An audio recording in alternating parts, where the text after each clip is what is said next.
Good morning, आप देख रहे हैं सुबह पाकिस्तान। मैं हूं सलमा कौसर और मैं हूं हाफिज नजमुल साकिब। उम्मीद करता हूं आप लोग खैरियत से होंगे, जहां पर भी होंगे खुशबाश होंगे। और खुशबाश रहना बहुत ज़रूरी है आपकी सेहत के लिए, आपके घर वालों के लिए, इर्द गिर्द के माहौल के लिए। और एक अच्छा साजगार जो है ना वो माहौल पैदा करने के लिए ज़रूरी है कि हमेशा खुश रहें। जहां पर गम भी महसूस हो वहां पर भी उसको पी जाएं और यही सोचें कि ये वक्त है, वक्त ने गुजर जाना है। तो वक्त की अहमियत को भी पहचानें। और इस वक्त बाहर बहुत ही खूबसूरत मौसम है, तो इस वक्त का भी लुत्फ लें। क्या बात आपने कर दी है नजम, सुबह सवेरे मौसम की बात करके आपने दिल खुश कर दिया, क्योंकि इतना खुशगवार प्यारा मौसम है। सुबह सवेरे ऐसे लग रहे हैं जैसे दिसंबर की कोई मॉर्निंग है और हम बारिश में भीगते हुए ऑफिस को आ रहे हैं, बच्चे स्कूल जा रहे हैं, छतरियां उठाई हुई है, ठंडी हवा चल रही है। ऐसे लगता है कि मरी के नज़ारे हो रहे हैं, हम मरी की सड़कों पे कहीं घूम रहे हैं और बड़ी अच्छी सी फीलिंग आ रही है। मौसम देखें तो दिसंबर वाला और जगह देखें तो ऐसा लगता है मरी जैसी है, और मूड देखें तो ऐसा खुशगवार जबरदस्त जैसे ये मौसम का इंसानी मूड के साथ पता नहीं क्या कनेक्शन है, लेकिन आपका दिन इतना अच्छा हो जाता है जब आप सुबह सुबह उठते हैं और ठंडी हवा आपको मिल रही होती है। लेकिन इसके लिए एक और भी सलमा हमें चीज़ अपने नाजरीन के साथ शेयर करनी चाहिए। मॉर्निंग शोज की वजह से हम लोग पिछले तकरीबन 2 साल से जल्दी सुबह उठते हैं, ठीक है। और उस वक्त मैं आप सबको बोलूँगा कि जो लोग उठते हैं 9 बजे 10 बजे, उन लोगों को चाहिए कि ज़रा कभी आप ट्राई करें सुबह सुबह उठना। और अलग सुबह जितनी खूबसूरत हवा होती है और उस वक्त जो वॉक का मज़ा है वो ज़रूर लें। ज़िंदगी में जो है ना वो दिन ही बड़ा बेहतर गुजरता है जिस दिन आप सुबह सुबह जल्दी उठते हैं। नजम, वैसे अगर अच्छा मौसम हो, बारिश हो रही हो, तो आप क्या नाश्ता करते हैं? कुछ स्पेशल होता है? अच्छा मौसम हो तो मेरी कोशिश होती है कि वो चने, ठीक है। और अच्छा, मैं पूरियों का कुछ इतना फैन नहीं हूँ, लेकिन पराठा एक अच्छा सा बल वाला पराठा जो है वो बना हो साथ। अब गर्मियां हैं तो गर्मियों में मशरूबात का इस्तेमाल करें, थोड़ी सी चाय को सुबह सुबह अवॉइड करना चाहिए। नान और कुलचे, आई लव दैट। यहाँ पर आके हमें चाय मिल जाती है ना, यहाँ पे चाय मिल जाती है। आज टेबल पे चाय तो नजम का चाय से ध्यान नहीं हट रहा, लेकिन आज का दिन बड़ा स्पेशल है नजम। बिल्कुल, एक ऐसा काम जो आप चलते फिरते हर टाइम करते रहते हैं, जो कि आपको नहीं करना चाहिए, वो है तंबाकू नोशी। अब हम प्रोग्राम से पहले बात करते हैं तंबाकू नोशी से बड़ी बीमारियां होती हैं, तो मैं नजम को कहती ज़्यादा बीमारियां तंबाकू से होती है या नोशी से होती है? इनफैक्ट दोनों से होती है।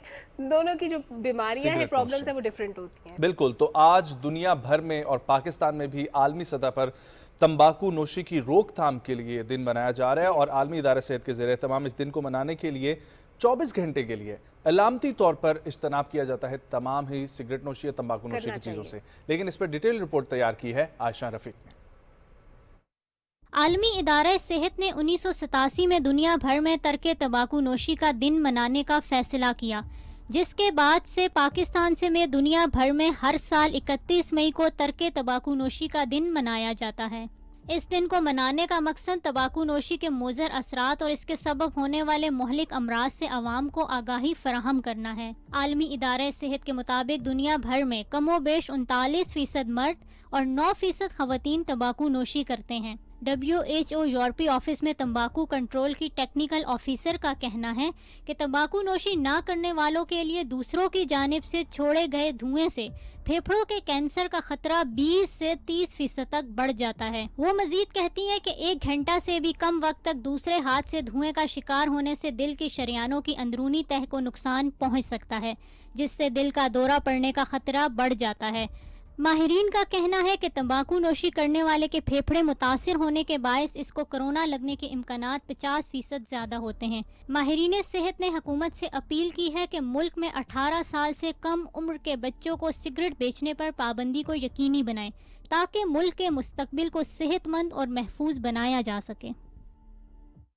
ख़वातीनो हज़रात, इंसदादे तंबाकू नोशी मनाने का मकसद यही है कि आपके इर्द गिर्द जो लोग तंबाकू नोशी का शिकार हैं, ठीक है, सिगरेट पीते हैं या फिर इसके साथ साथ ई सिगरेट, बहुत सारी ऐसी वेपिंग की भी चीज़ें आ गई हैं, तो उनको कोशिश करेंगे इस चीज़ से रोकें और इसके बारे में जाके आज खुद भी स्टडी करें। इसके बारे में एक जुमला है जो मुझे बड़ा इंटरेस्टिंग लगता है, कहते हैं कि ये सस्ता नशा है। अब ये सस्ते नशे का क्या मतलब है? कोई चीज़ सस्ती मिल रही है तो करते चले जाएंगे, नहीं करना चाहिए। ये बिल्कुल नहीं करना चाहिए। आगे बढ़ते हैं और अब हम जिक्र करते हैं भारत का। तो भारत ने एक दफ़ा फिर से अपनी हठधर्मी बरकरार रखी है और ऐसे स्टेप्स लेते हैं वो अपने के हैरान होता है इंसान कि यार इन स्टेप से क्या मिलेगा किसी को। और अब स्टेप लिया गया भारत की दिल्ली यूनिवर्सिटी में इंतज़ामिया की तरफ से, और वो ये है कि शायर मशरिक, बल्कि शायर मशरिक भी अगर इनको कहा जाए कि पूरी दुनिया के शायर तो कोई गलत बात नहीं होगी, बिल्कुल, डॉक्टर मोहम्मद इलामा इकबाल रहमतुल्लाह अलैह हमारे तो दिलों के बहुत करीब हैं। और यही बात है कि हिंदुस्तान में बसने वाले भी लोगों के दिलों के वो बहुत करीब हैं, लेकिन उनकी हुकूमत की तरफ से अब एजुकेशन में भी इस किस्म के स्टेप्स उठाने लग गए हैं। और किया ये गया है कि बीए के कोर्स से शायर मशरिक के बाप को हदफ करके हिंदुत्वा के अलंबरदार वीडी सावरकर जो हैं उनको निसाब में शामिल किया है। जबकि दूसरी जानिब जो एकेडमी के स्टूडेंट्स हैं और एकेडमी की जो काउंसिल है उन्होंने इकबाल को निसाब से निकालने पर एतराज़ किया है और दानिशवरों ने इस इकदाम की मजम्मत करते हुए कहा है कि ये बदनीयती और एक तंग नजरी करार दिया गया इसको। और इकबाल का नाम इस तरह निकालने से मेरा नहीं ख्याल कि इकबाल की तालीमात से उस तबके को महरूम रख के ये लोग तरक्की कर सकते हैं, क्योंकि दुनिया में हर जगह आप ईरान चले जाएं, जितना उबूर ईरान में हासिल किया जाता है इकबालियात पे, जितना इकबाल को पढ़ा जाता है, और ये कैसे शायर मशरिक को निकाल सकते हैं, ये तो खुद बड़े मतलब उनके हर जगह पे जो उनका कौमी तराना जो पढ़ा जाता है, सारे जहां से अच्छा हिंदुस्तान हमारा, वो इकबाल ने नहीं लिखा तो किसने लिखा था? तो इकबाल को निकालना इसके अलावा अपने कल्चर की नफी कर रहे हैं। इसके अलावा भी जवाहरलाल नेहरू इकबाल से मिलने के लिए लाहौर आते थे और कई घंटे बातें करते थे। उसके अलावा महात्मा गांधी जैसे लोगों ने भी आज दिन तक जो है वो इकबाल की कभी भी उंगली नहीं उठाई उनके उस पर। और फिर जो आप कह रही थी ना तराना, तो उनके जो अपना तराना है इस वक्त वंदे मातरम, और उसके जो राबंद्र नाथ टैगोर उनके शायर हैं, वो खुद इकबाल से अपना तराना लिखने के लिए जो है ना वो जाते रहे। और इकबाल जैसे बड़े शायर को अपने निसाब से निकालने का मतलब है कि आपने अपने स्टूडेंट्स को इल्म से महरूम कर दिया। आपने जो पूरी दुनिया जिस शायर को पढ़ती है, जिसको मानती है, जानती है, अच्छा वो सिर्फ शायर नहीं थे, वो पॉलिटिशियन भी थे, वो एक मुफक्किर भी थे, वो बहुत बड़े फिलोसफर थे।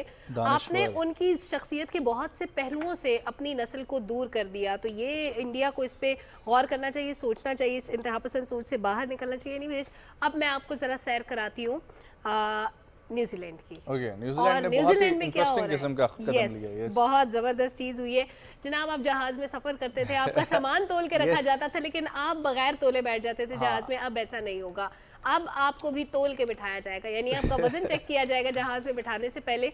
अब इसका ये मतलब बिल्कुल नहीं है कि अगर आप 150 किलो के होंगे तो आपको बिठाएंगे नहीं, ऑब्वियसली बिठाएंगे। लेकिन ये जो इकदाम किया गया है, इसका मकसद ये है कि डाटा कलेक्ट किया जाए। और क्योंकि एक बंदे का जो वेट होता है वो आपकी पर्सनल चॉइस होती है, वो आपकी पर्सनल चीज़ है, उसको किसी से शेयर नहीं करना चाहिए। तो इसको बिल्कुल राज में रखा जाएगा कि आपका वजन कितना है, 50 किलो है या 550 किलो है, व्हाटसोएवर। लेकिन क्या इसकी बुनियाद पे आपको फ्लाइट में न चढ़ने दिया जाए? कुछ इस किस्म की खबर तो नहीं है ना हमारे पास? बस ये फिर ठीक है, फिर तो बस करते रहें। आपका वजन कितना में सफर कर सकते हैं, सिर्फ डाटा कलेक्ट करने के लिए ये किया गया है।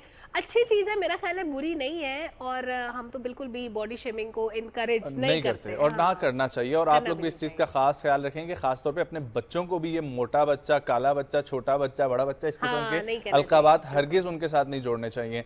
अब मैं आपको सैर करवाता हूँ चीन की, जहां पर शंघाई की दुनिया में मई के अंदर गर्मी का रिकॉर्ड टूट गया है। और आज दिन तक मई में इतनी गर्मी नहीं पड़ी शंघाई में जितनी अब पड़ी। और ये FAP की खबर के मुताबिक, जो एक गैर मुल्की खबर रसा इदारा है, उसके मुताबिक मौसमियाती सर्विस ने बताया है कि रिकॉर्ड किए गए दर्जा हरारत ने माजी के गर्म तरीन दिन का रिकॉर्ड पूरे 1 डिग्री के इजाफे के साथ तोड़ा है। और साइंसदानों का कहना है कि ग्लोबल वार्मिंग मौसम की सख्ती को बढ़ा रही है।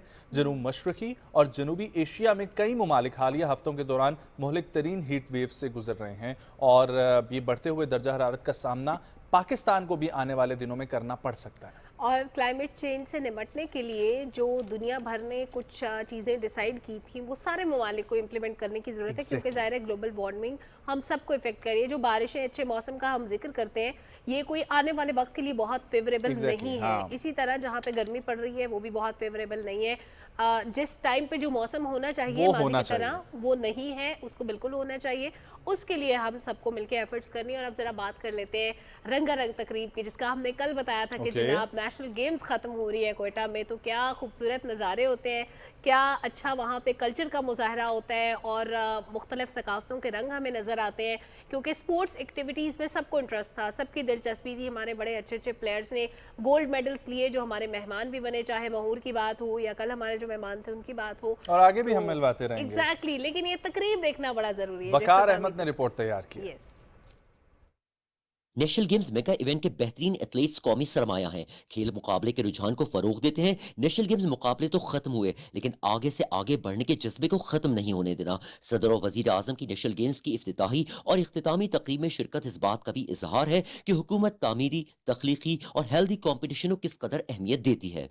34वें कौमी खेल इस हवाले से भी बेहद अहमियत रखते हैं कि बासलाहियत एथलीट्स और टॉप परफॉर्मर्स को आइंदा साल साउथ एशियन गेम्स के 14वें एडिशन में मुल्क का नाम रोशन करने का मौका भी मिल सकता है। इस बात से इनकार नहीं किया जा सकता कि कौमी खेल किसी भी मुल्क के नए टैलेंट को सामने लाने और नौजवान एथलीट्स की सलाहियतों में निखार पैदा करने में अहम किरदार अदा करते हैं। आर्मी, नेवी, एयरफोर्स, वापडा, police, railways, HEC, Islamabad, AJK, Gilgit Baltistan और चारों सूबों की 14 टीम्स के 6000 एथलीट्स 32 खेलों में मुकाबिल रहे। 34वें कौमी खेलों के मुकाबले तो 18 रोज जारी रहे।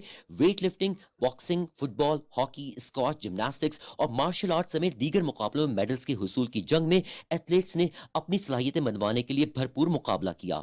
वकार अहमद, PTV न्यूज़, कोयटा।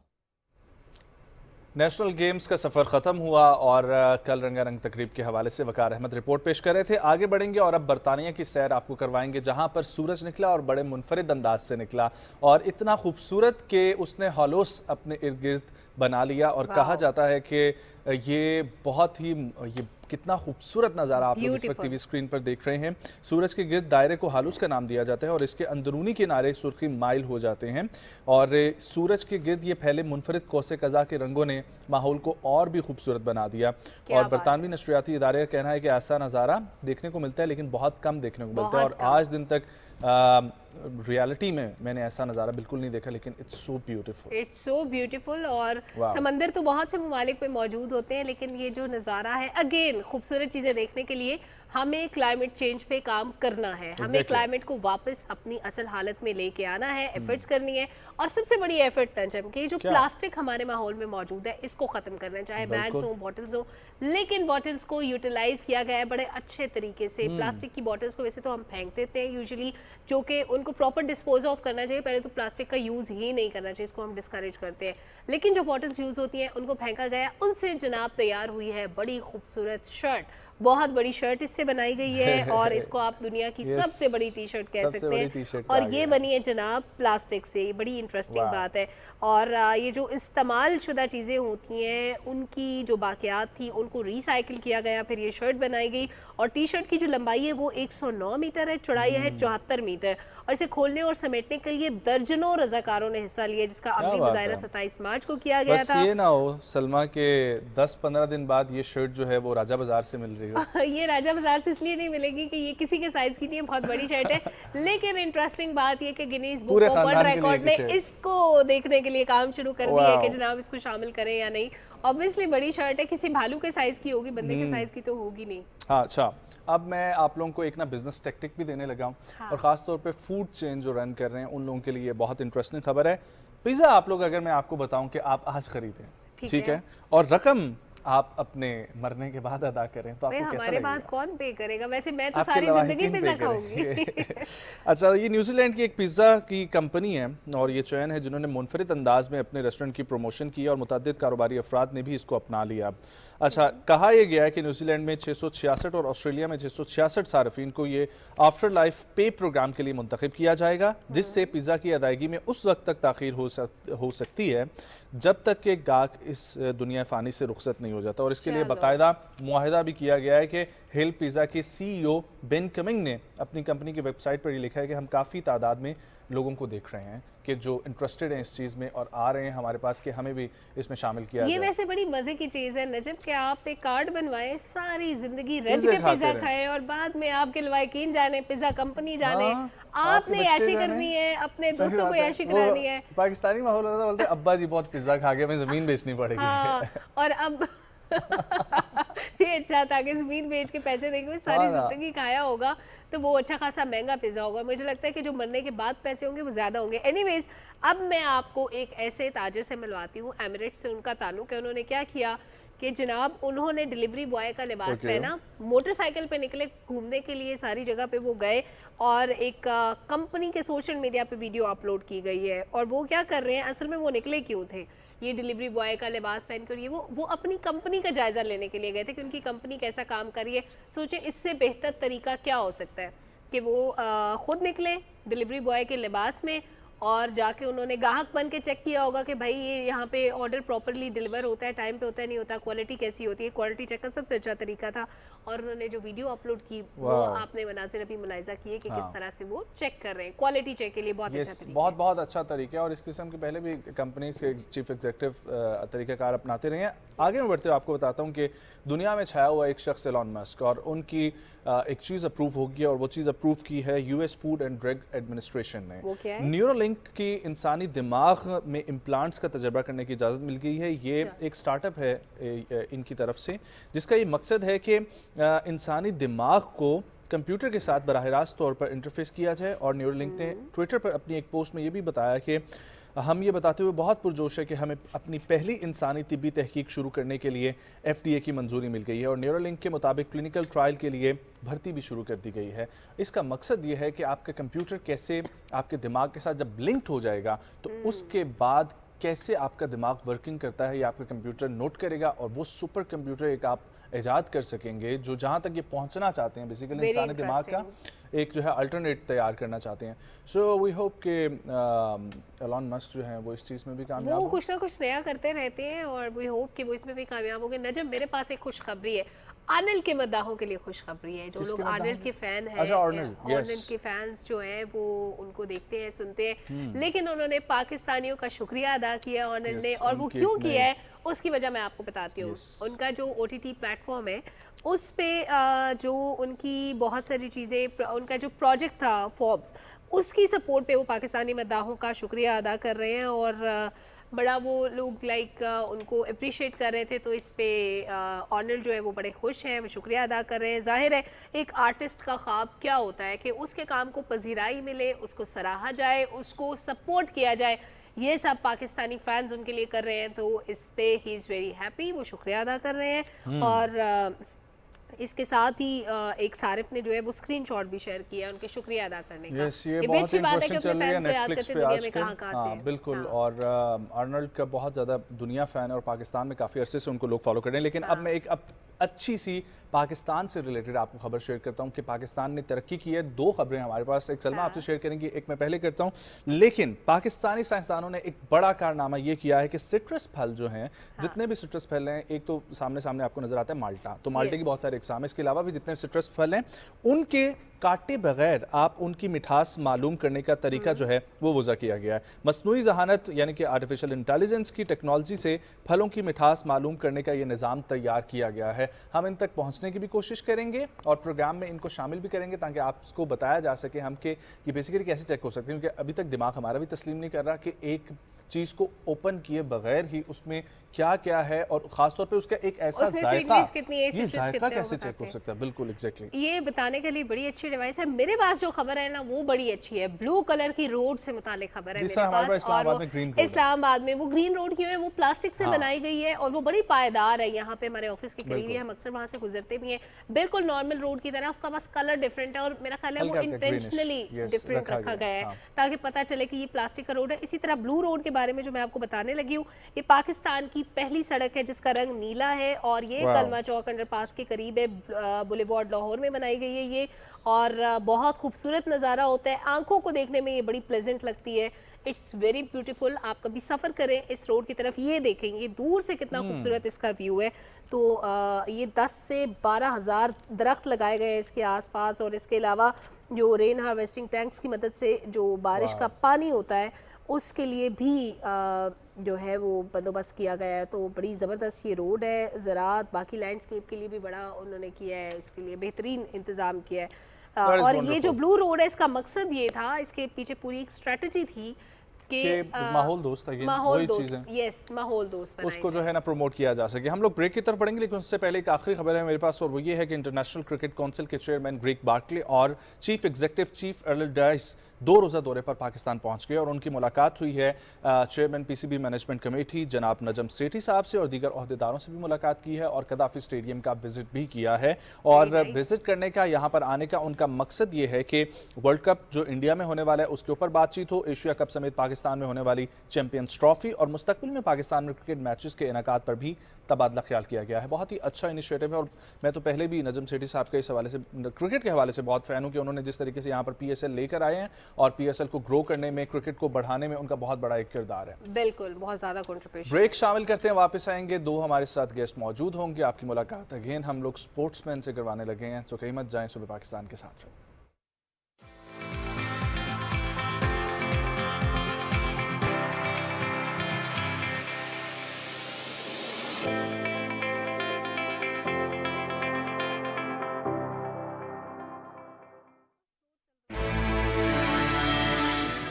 की पहली किरण के साथ पाकिस्तानियों के नाम आगाही का एक पैगाम, मुल्क के नामवर सहाफियों और कॉलम निगारों की बेहतरीन टीम, जिनका काम खबर को सही जाविये से परखना और बेहतरीन अंदाज में कारीन को आगाह करना है, ताकि कारीन करें हर नई सुबह का आगाज पाकिस्तान के बेहतरीन उर्दू अखबार रोजनामा नई बात के साथ। सियासत, हुकूमत, मईशत, अदालत, खेल, शोबिज, आलमी मंजरनामा, टेक्नोलॉजी और दिलचस्प अजीब खबरों के साथ तमाम बड़े शहरों से बैक वक्त शाया होने वाला पाकिस्तान का मोतबर तरीन अखबार रोजनामा नई बात आज ही अपने अखबार फरोश से तलब करें। जुड़वा शहरों रावलपिंडी, इस्लामाबाद से शाया होने वाला पहला मुकम्मल मकामी अखबार रोजनामा मेट्रो वॉच अल्हम्दुलिल्लाह कामयाबी के पहले 12 साल नई जिद्दत के साथ सीनियर सहाफ़ी जाहिद फारूक मलिक की ज़ेर इदारत और तजर्बाकार टीम के हमरा अब नई मंजिलों की तरफ गामज़न।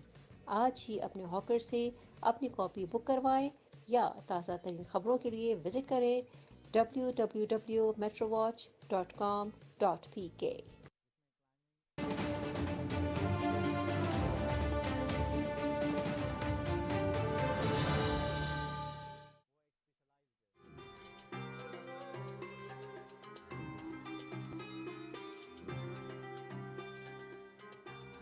ज़माने की कसम खाकर फरमाया इन्नल इंसान लफ़ी खुस्र। उससे बाहर हैवानियत है, गुलाम बन जाते हैं। आपने जुबान की बुनियाद पर एक बालादस्त तबका पैदा कर दिया है जो फिक्री तौर पर भले अपाहज हो। ये तसलसल है गुज़श्ता इन 70 सालों का। हम चूंकि मजहब का जिक्र कर रहे हैं तो इखलाक की कितनी एग्जाम्पल दी।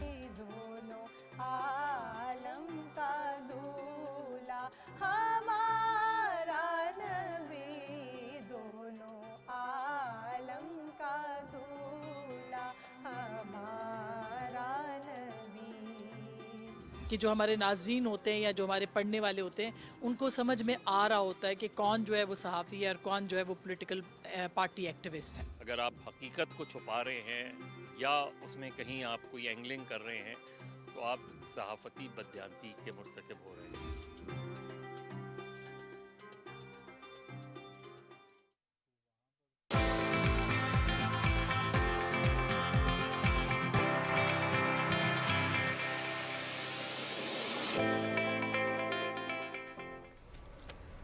वेलकम बैक नाज़रीन। एडवेंचर स्पोर्ट्स के बारे में तकरीबन रोज़ाना बात होती है, कुछ ना कुछ नया होता है, कुछ ना कुछ डिफरेंट आपके लिए लेके आते हैं। आज हम आपकी मुलाकात करवाएंगे क्लाइंबर्स से। अब माउंटेनियर्स से तो हम लोग मिलते रहते हैं, वो एक वास्ट फील्ड है, वो एक मुख्तलिफ तजुर्बा है, लेकिन क्लाइंबर्स के लिए क्या चैलेंजेस होते हैं, किस तरह क्लाइंब करते हैं, और इस दौरान ज़ाहिर है चोटें लगने का भी खतरा होता है, बड़ी खौफनाक खतरनाक जगह भी होती है जहाँ पे क्लाइंब करना पड़ता है। इन सारी सिचुएशन से डील करने के लिए खास ट्रेनिंग्स भी होती है, वो भी पूछेंगे कि ट्रेनिंग कहाँ कब कितने अरसे में ली जाती है, और फिर ये जो क्लाइंबिंग है ये कैसी फील्ड है, इसमें कौन लोग इंटरेस्ट रखते हैं, कितने लोग इंटरेस्ट लेते हैं पाकिस्तान में, और पाकिस्तान में इसका स्कोप क्या है, ये सब आपको बताएंगे आप। बिल्कुल जी, और हमारे साथ 2 शख्सियात मौजूद हैं, उनके अचीवमेंट्स के बारे में भी बात करते हैं कि क्या गोल्ड और क्या सिल्वर, क्या ब्रॉन्ज मेडल उन्होंने अभी तक जीते हैं, क्या क्या इंटरनेशनल कंपटीशन कर चुके हैं और पाकिस्तान में क्या स्कोप है क्लाइंबिंग से रिलेटेड, इस स्पोर्ट्स के ऊपर भी बात करेंगे। हमारे साथ दो शख्सियात मौजूद हैं, एक हैं मीर अबूज़र फैज़ और उनके साथ हैं हमारे साथ ज़हीर अहमद। अस्सलाम वालेकुम, कैसे हैं आप लोग? ठीक हैं, good morning, thank you for coming. खैरियत से हैं आप दोनों? जी बिल्कुल। ओके, सो ज़हीर भाई मुझे ये बताएं कि कब आपने इस करियर का आगाज़ किया और क्लाइंबिंग की तरफ ही क्यों आए? मैंने 2013 में किया था यूनिवर्सिटी से ही, क्योंकि जब मैं यूनिवर्सिटी आया तो मुझे एडवेंचर का पहले से थोड़ा बहुत शौक़ था, लेकिन मुझे यूनिवर्सिटी में जो सीनियर्स थे वो इस तरह के मिल गए कि वो मुझे इस फील्ड की तरफ ले आए। ओके, कौन सी यूनिवर्सिटी में? मैं इस्लामिक से BS की थी, मैकेनिकल इंजीनियरिंग। तो वहाँ पर ये रुझान था? जी बिल्कुल था। इसका एक अपना एक एडवेंचर क्लब था, वो रजिस्टर्ड था, अल्पाइन क्लब ऑफ पाकिस्तान जो नेशनल फेडरेशन है उनके साथ एफिलिएट था। और वो इसमें आई नेवर न्यू कि यूनिवर्सिटीज़ में जो क्लब होते हैं वो भी क्लाइंबिंग सिखाते हैं। मैं भी ये पहली अबूज़र, दफ़ा सुन रहा हूं। आपका एक्सपीरियंस कैसा रहा, कब शुरू किया, कैसे शौक पैदा हुआ? मैं बचपन में ना अब्बू के साथ, मेरे अब्बू ही माउंटेनियर रहे हैं ना, तो उनके साथ मार्गला हिल्स पे चला जाता था। तब मेरी उम्र 4 साल थी, तो तब आप 4 साल की उम्र में मार्गला हिल्स पे जाते थे? हाँ जी, उधर क्लाइंबिंग करता था अब्बू के साथ। तो उस टाइम से मुझे फिर शौक पड़ गया क्लाइंबिंग का। तो फिर आहिस्ता आहिस्ता पाकिस्तान के अंदर उस टाइम क्लाइंबिंग डेवलप हो रही थी।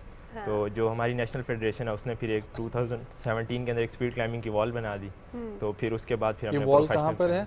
स्पोर्ट्स कॉम्प्लेक्स में। स्पोर्ट्स कॉम्प्लेक्स में, ओके। सो अब ज़हीर मुझे आपने बताना है कि क्या जो है ये गेम है और इसकी क्या क्या कैटेगरीज़ हैं और कैसे ये खेली जाती है, ये है क्या एक्चुअली क्लाइंबिंग? जो क्लाइंबिंग है वो मेनली मतलब 3 बड़ी बड़ी कैटेगरीज हैं। एक तो आइस क्लाइंबिंग है, इसके नाम से जिस तरह आइस पे होती है।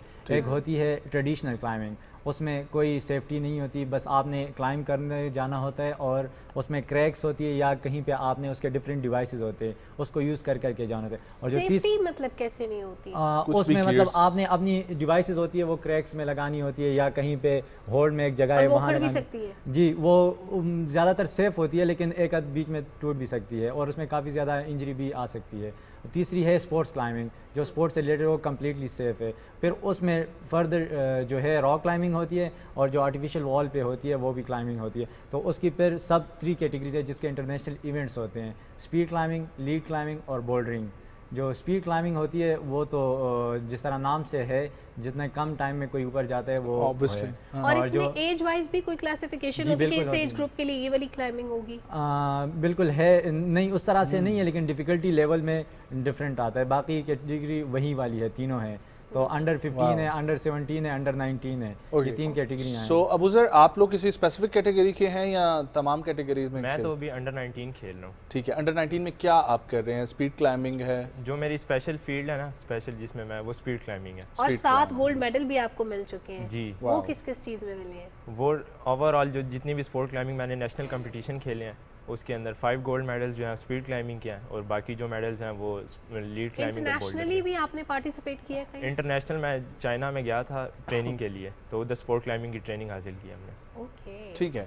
और आप दोनों इस वक्त स्पोर्ट्स कॉम्प्लेक्स में ट्रेनिंग कर रहे हैं? जी बिल्कुल। ठीक है, मुझे ये बताएं अबूज़र के क्या स्कोप है इसका नेशनल में? हम लोग देख रहे हैं तो कितने लोग आप लोगों के साथ हैं और क्या आगे आपको नज़र आ रहा है? नेशनल में तो काफ़ी लोग पार्टिसिपेट करते हैं, इसमें मुख्तलिफ सूबों से आते हैं, बलूचिस्तान से आगे एथलीट्स, इस तरह सिंध से आगे, तो वो भी आगे पार्टिसिपेट करते हैं।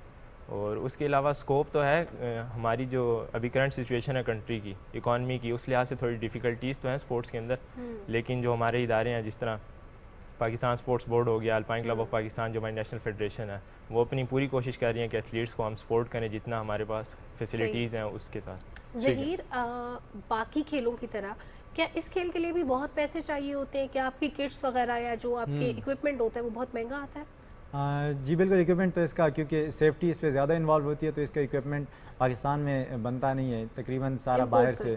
जी, तो उस वजह से इसके भी इक्विपमेंट जो कि सेफ्टी के लिहाज से इसमें ज़्यादा कंसर्न है, तो इस लिहाज से इसकी फिर वो। और लड़कियाँ फीमेल कोलीग्स भी होती हैं आपके साथ? जी बिल्कुल है, हमारे साथ ट्रेनिंग करती रहती हैं। ठीक है, ये तो। और आपकी स्पेसिफिक निश क्या है? मेरी भी स्पीड क्लाइंबिंग है। स्पीड क्लाइंबिंग है। और स्पीड क्लाइंबिंग में अभी तक आपने भी नेशनल कॉम्पिटिशन किए हैं सर? जी बिल्कुल।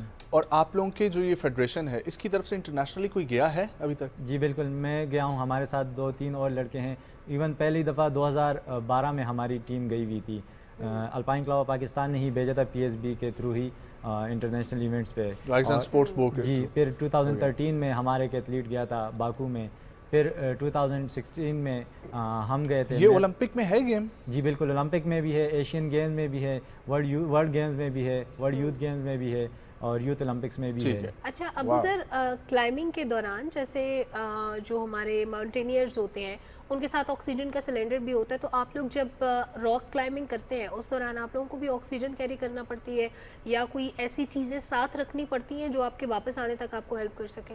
हम इतनी हाइट के ऊपर तो नहीं क्लाइंबिंग करते क्योंकि हमारी जो क्लाइंबिंग होती है वो डिफ़िकल्टी ज़्यादा होती है। तो मतलब वो वर्टिकल वॉल होगी, इतनी बड़ी नहीं होगी, हो सकता है कि 60 मीटर हो, 100 मीटर हो, तो उस लिहाज से फिर हाँ होती मुश्किल है, पूरी क्लाइंब करके आपको जानी पड़ेगी। और अगर रास्ते में लेट सपोज आपको प्यास लग गई, चक्कर आ गया, तबीयत खराब, कुछ भी हो सकता है, तो उसमें कोई ऑप्शन होता है कि आप वापस नीचे आ सकें? नीचे सेफ्टी के लिए कोई लोग, कोई मेजरमेंट्स होते हैं? जी जी, नीचे सेफ्टी के लिए आपकी जिन्होंने रोप वगैरह रखी हुई होती है, उसके अलावा आपके पास बैकपैक होता है जिस लिहाज से आपने जितनी बड़ी वॉल करनी है, आपने क्लाइंब करनी है, उस लिहाज से आप वो रखते हैं अपने साथ। पानी हो गया और मेडिसिन्स भी वगैरह, इमरजेंसी की कोई किट्स वगैरह भी रखते हैं अपने साथ। वॉल और रॉक में डिफ़िकल्ट क्या है ज़्यादा? दोनों की अपनी अपनी स्पेसिफिक डिफ़िकल्टीज़ हैं। वॉल के अंदर ये है कि स्पीड के अंदर तो एक रूट आपको होता है, उसी में आपने क्लाइंब करना है, बस ये कोशिश करनी है कि आप कम से कम टाइम में उसको क्लाइंब करें। ठीक है। और रॉक पे आप डिफरेंट रॉक्स हैं, मार्गला हिल्स पे अपनी डिफ़िकल्टी है, इस तरह और रॉक्स पे अपनी डिफ़िकल्टी। ठीक है, तो ज़हीर आप लोगों ने कभी ये ट्राई किया ये गिलगित वाली तरफ से आके और इस किस्म के इस्लामाबाद से निकल के जो रॉक्स हैं उनको उनकी क्लाइंबिंग? जी बिल्कुल, ये पिछले साल अभी ये जिस तरह हमारे अली सतपारा भाई थे और उनके साथ JP मोहर थे और एक जॉन स्नोरी थे, तो इनमें से जो JP मोहर था वो चिली का था। उसका ये विज़न था कि हम उस जगह पे रॉक्स को डेवलप करें जहाँ पे रॉक्स है लेकिन लोगों को क्लाइंबिंग नहीं आती। तो उनका एक इनिशिएटिव था, उन्होंने यहाँ हमारी नेशनल फेडरेशन को अप्रोच किया था, इन्होंने फिर मुझे वहाँ सपोर्ट किया, मैं गया था उनके साथ, तो हमने वहाँ रूट डेवलप किए, वहाँ हमने क्लाइंबिंग भी की थी। अच्छा, तो ये जी शिगर में स्कर्दू में सही। अच्छा ज़हीर, एक बात बताएं, कहा जाता है कि जो फोर्सेस के लोग होते हैं ना, फौजी जो होते हैं, उनको पीस टाइम में भी बिजी रखा जाता है ना, ताकि वो नकारा ना हो जाए। तो आप लोग जब क्लाइंबिंग नहीं कर रहे होते, पीस टाइम चल रहा होता है आपका, तब क्या कर रहे होते हैं? हम तो चूँकि बाकी स्पोर्ट्स की तरह हमारी भी वही फिटनेस लेवल होनी चाहिए और हम करते रहते हैं, तो क्लाइंबिंग, जिम भी करते हैं, रनिंग भी करते हैं और भी हमारी डिफरेंट स्ट्रेचिंग एक्सरसाइजेज है वो हमारी चलती रहती है। ठीक है अबू सर, आपकी इस स्पोर्ट्स की सबसे अच्छी चीज़ क्या है? जिस तरीके से होता है ना कि क्रिकेट में या फुटबॉल में आपकी बॉडी का मसल्स इन्वॉल्व होते हैं, एक फिटनेस लेवल भी है और एक अच्छा आउटकम भी आ रहा है, तो आपको क्या अच्छी चीज़ लगती है अपने स्पोर्ट्स से रिलेटेड? स्पोर्ट्स में ये होता है कि आपको जितने ज़्यादा चैलेंजेस आते हैं, आपको लाइफ के साथ पता चलता है कि किस तरह आपने इंजरीज़ को फेस करना है या इस तरह और भी जो आपके चैलेंजेस आते हैं, आपके गोल। और आप दोनों को इंजरीज भी हुई होंगी? जी जी। कोई सीरियस इंजरी कोई आपकी? इतनी कोई सीरियस तो नहीं हुई। ये होता है कि स्पीड क्लाइंबिंग करते हुए अक्सर जो आपका घुटना, हाँ स्लिप हो गया, आपका घुटना अक्सर वॉल के साथ लग जाएगा, तो वो रगड़ लग जाएगी, कोनी पे लग जाएगी, इस तरह। ये घुटने कोनी की चोटें आसान नहीं होती है, बहुत सख्त होती है। सही बात है। और ज़हीर, आपको कोई सीरियस इंजरी? मुझे एक दफ़ा हुई थी, हम चुपके, मैं लीड भी थोड़ी बहुत करता रहता हूँ ये रॉक्स पे, तो मुझे ये लेगामेंट्स की यहाँ पे पुलीज़ हैं, तो मेरी 4 पुलिस डैमेज हुई थी, तकरीबन 6 महीने लगे थे उसे हील होने में। वो किस वजह से? वो चूँकि कहीं कहीं जगहों पे हमें सिर्फ 2 उंगलियों से सपोर्ट लेना पड़ता है, ऊपर अपर बॉडी सारी 2 उंगलियों से खींचनी पड़ती है, तो वो रिपीटिशन के बार के साथ मेरी ये जो एक लेगामेंट होती है उस पर ज़्यादा स्ट्रेंथ पड़ने की वजह से वो पुलिस डैमेज हो गई। Very difficult. तो फिर हाँ, उसके लिए टेपिंग करते हैं। ऑब्वियसली वेट भी बहुत मैटर करता है, बहुत ज़्यादा। अगर आपका वेट ज़्यादा है तो ऑब्वियसली आप 2 उंगलियों पे अपनी बॉडी का वेट कैसे उठाएंगे? अच्छा ज़हीर, बिगेस्ट चैलेंज आपकी नज़र में क्या होता है ड्यूरिंग क्लाइंबिंग? एक तो वो हाइट है, एक्रोफोबिया। जितनी ज़्यादा होगी उतना हाइट फोबिया, एग्जैक्टली। तो वो सबसे बड़ी चैलेंज है। जब वो ओवरकम करते हैं तो बाकी चीज़ें फिर आहिस्ता आहिस्ता खुद ब खुद ठीक होती जाती है। और आपके नज़दीक डिफ़िकल्टी? मेरे नज़दीक ये है कि आपको फोकस रहना चाहिए, ये ना हो कि आप इधर उधर की जो होती है डिस्ट्रैक्ट ना हो। हाँ, डिस्ट्रैक्ट ना हो। आपको रास्ते में ये याद ना है आधे रास्ते में जाके मोबाइल घर रह गया है, पता नहीं मैंने कपड़े अलमारी में रखे नहीं, इस तरह तो नहीं, वैसे कोई इस तरह की चीज़ हो गई। अच्छा, आप लोग मुझे ये बताएं कि आप लोगों की स्पोर्ट्स बहुत अच्छी है, एडवेंचर स्पोर्ट्स वैसे भी पाकिस्तान में अब होना शुरू हो गई हैं, तो कोई प्लान आप लोगों की फेडरेशन ने बनाया कि स्कूल कॉलेजेस के थ्रू रब्ता करें और उनके बच्चों को ज़रा इस तरफ लेकर आएँ और ज़्यादा से ज़्यादा लोगों को इस तरफ लेकर आएँ, ताकि जब ज़्यादा लोग आएंगे तभी इन्वेस्टर्स भी आएंगे इस फील्ड में? बिल्कुल, इसमें ये है, हमारी फेडरेशन जो है वो काफ़ी ट्राई कर रही है। उन्होंने इवन अभी रिसेंटली पहला बोर्डर बनाया है एम स्कूल में H8 में, ये फेडरेशन ने ही किया हुआ है। उसके अलावा अल्पाइन क्लब ऑफ पाकिस्तान अभी उधर भी गई थी KPK में उन्होंने गवर्नमेंट ने वॉल्स बनाई हुई है, तो वहाँ पे जो DG स्पोर्ट्स थे और उनसे मुलाकात की थी, और जो सारे KPK के स्कूल्स हैं उनके लिए इवेंट्स डिफरेंट उन पे ऑर्गेनाइज करने का वो पूरा प्लान उनके साथ डिस्कस कर चुके हैं। Very nice. अच्छा अबू सर, इंटरनेशनली क्लाइंबिंग का रुझान कितना है, दुनिया कितना इंटरेस्ट लेती है? इंटरनेशनल तो काफ़ी पुराना चल रहा है, जिस तरह यूरोप में हो गया, अमेरिका में हो गया, तो लेकिन हमारे यहाँ रिसेंट है, हमारे यहाँ पे अभी डेवलप हो रहा है। और बाकी जब स्पीड क्लाइंबिंग और ये बाकी स्पोर्ट क्लाइंबिंग जो है ओलंपिक्स में जब से ऐड हुई है, उसके बाद से इसकी जो ऑडियंस है वो तकरीबन डबल हो गई है। वंडरफुल।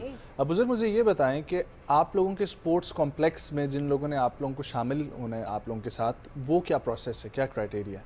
वो हमारी जो national federation alpine club of Pakistan, उनसे कॉन्टैक्ट करें और मेंबरशिप उनसे ले लें और वो फिर आपको बाकी सारा गाइड। किस एज से शुरू कर सकते हैं आप? एज तो इसमें तकरीबन आप 10-11 साल की उम्र से आप शुरू कर दें तो जितना अच्छा रहेगा। मैक्सिमम किस एज में ज्वाइन कर सकते हैं हम? मैक्सिमम अभी तो इंटरनेशनल जो है वो 38 इयर्स के क्लाइंबर्स भी हैं, इस तरह 37 जो के भी शुरू करते हैं 38 में? नहीं, 38 पे अभी खेल रहे हैं वो। ओके, लेकिन हम कर सकते हैं फिटनेस नहीं, वैसे शुरू करने मैं सोच रही थी कि अगर कोई बहुत लेटर एज में जाके सोचता है, स्टार्ट लेना चाहता है, क्या वो कर सकता है लाइक 40s में? कोई इशू नहीं है, अगर एज ए हॉबी करना चाहे तो कोई मसला नहीं। बाकी फिटनेस लेवल पे आपकी जितना ज़्यादा फिटनेस हो उतने तब आप कर सकते हैं। और फिटनेस के लिए कोई क्या क्राइटेरिया होता है, क्या पैरामीटर्स होते हैं? जनरल फिजिकली जो फिटनेस है वो ज़रूरी है, फिर टेक्निक्स तो आहिस्ता आहिस्ता जब आप क्लाइंब करते हैं तो अच्छा वैसे क्लाइंबर्स में, क्योंकि आज इंसदात तंबाकू नोशी का दिन भी है नजम, तो क्या स्मोकर्स भी क्लाइंबर्स होते हैं? हमारे कुछ ऐसे नेशनल टीम में तो ऑब्वियसली नहीं है, क्लाइंबिंग कम्युनिटी जो है पाकिस्तान में उनमें से है कुछ, लेकिन उसमें स्टेमिना आपका इफेक्ट होता है? बिल्कुल इफेक्ट होता है। ओके, तो आप लोगों का कोई डाइट प्लान भी है खास? जी बिल्कुल है, बिल्कुल होता है। हमारी कोशिश होती है कि हम अपनी प्रोटीन इंटेक पूरी करें, एनर्जी सिर्फ उतनी लें जितनी हमें रिक्वायर्ड है, उससे ज़्यादा हो तो वेट गेन होता है। तो चूँकि हमारी यहाँ पे PSB में न्यूट्रिशनिस्ट सब मौजूद हैं, तो हम उनसे डिस्कस करते रहते हैं और हमारे लिए पूरा प्लान बनाते रहते हैं। और प्लान वो बनाते हैं तो खाना आपने खुद होता है, ये वो खाना भी बना के? अगर हम कैंप में हैं तो वो तो हमें PSB ही प्रोवाइड करती है, और वो आपको अकॉर्डिंग टू स्टैंडर्ड्स होता है खाना जो? बिल्कुल बिल्कुल, वो चेक करते रहते हैं। और अगर हम घर पे हैं तो हम कोशिश करते हैं कि ख़ुद बनाएं और उसी तरह से बनाएं। और मुझे एक और चीज़ बताएं कि आप लोगों की ये फेडरेशन का डिपार्टमेंटल स्पोर्ट्स के थ्रू कोई डिपार्टमेंट भी आप लोगों के साथ अटैच है? बिल्कुल, इस तरह बापडा है, आर्मी है, इस तरह स्वी गैस डिपार्टमेंट है। अच्छा, स्वी गैस अभी सिर्फ और सिर्फ SNGPL कर रहा है? जी बिल्कुल, सिर्फ उनका है। लेकिन बाकी कोशिश में है कि बाकी भी आ जाएं। सही। अच्छा ज़हीर अबू सर, आपके कोई चीट डेज भी होते हैं खाने पीने में या नहीं? चीट डेज तो नहीं, चीट मील कह सकते हैं आप, 2-3 हफ्ते बाद। हाँ जी, 2-3 हफ्ते बाद उस पे चीट। 2 हफ्ते बाद, 2 या 3। क्या आगे की प्लानिंग है अबू सर आपकी? जी, क्या प्लानिंग है आपकी आगे? इसी को आगे लेकर बढ़ना है? हाँ, अभी तो मेरी स्टडीज़ चल रही हैं साथ। तो क्या कर रहे हैं आप? मैं अभी FSC कर रहा हूँ, सेकंड ईयर में हूँ। ओके, तो थोड़ा मुश्किल होता है स्टडीज़ के साथ क्लाइंबिंग को मैनेज करना, लेकिन अभी कंटिन्यू कर रहा हूँ। क्या बड़े होके क्लाइंबर ही बनना चाहते हैं? जी, कोशिश तो ये है कि क्लाइंबर बना जाए। No engineer, no banker, no doctor? वो तो अब फ्यूचर में ही पता चलेगा कि किस तरह होता है, लेकिन कोशिश तो क्लाइंबर बनने की है। और ज़हीर आपके क्या प्लान्स हैं आगे? मैंने तो चूँकि इंजीनियरिंग कंप्लीट की हुई है MS, तो मैं साथ ये क्लाइंबिंग कर रहा हूँ। फ़िलहाल मेरा जो इरादा था और मेरी जो ख्वाहिश है एटलीस्ट इतनी थी कि मैं अपने कम से कम अगर मैं रिटायरमेंट भी लूँ तो इतने एथलीट्स पाकिस्तान में हो क्लाइंबिंग में कि वो क्लाइंबर्स बाहर जाके पाकिस्तान के लिए नाम रोशन कर सके। तो मेरा वो ख्वाहिश है, तो अभी वो तकरीबन मुझे नज़र आ रहा है कि पूरा हो रहा है। जिस तरह के लिए प्रैक्टिस भी करते हैं आप? जी नहीं, क्लाइंबिंग इंजीनियरिंग की हाँ। अभी नहीं की, पिछले 2-3 साल से नहीं। सारा फोकस क्लाइंबिंग पे है? जी बिल्कुल, क्लाइंबिंग पे है। वंडरफुल। कोई मैसेज देना चाहेंगे आप?